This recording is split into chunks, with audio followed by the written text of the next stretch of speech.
ഹദീസിനെ കുറിച്ചുള്ള ചർച്ചയാണ്. ഹദീസ് ഏതാണെന്നറിയാം? ഇതിൽ ഫുള്ള് പറയുന്ന കിതാബിന്റെ പേരുകളും ചർച്ചകളുമാണ്. ആകെയുള്ള വിഷയം അക്സിറു, റസൂലുള്ളാഹി സ്വല്ലല്ലാഹി അലൈഹി വസല്ലം പറഞ്ഞിട്ടുണ്ട്, അക്സിറു ദിക്റല്ലാഹ്, അള്ളാഹിന്റെ ദിക്റിനെ, അള്ളാഹിനെ ഓർക്കുന്നതിനെ, അള്ളാഹിനെ പിരിശം വെക്കുന്ന വാക്കുകളെ നിങ്ങൾ വർദ്ധിപ്പിക്കുക.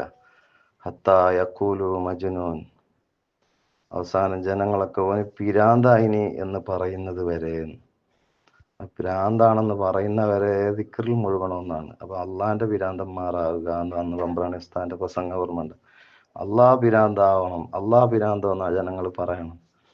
അതുവരെ ദിക്റ് ചൊല്ലി ചൊല്ലി ചൊല്ലി അവനെല്ലാരും ഭ്രാന്തൻ എന്ന് പറയണം എന്ന് പറയുന്ന ഹദീസ് ഉണ്ടോ ഇല്ലേ? ഉണ്ട് എന്നതിന് എത്ര കിതാബുകളാണ് ഇവിടെ തെളിവ് പറയുന്നത്. ലാസ്റ്റോളം അതേ ചർച്ചയാണ്.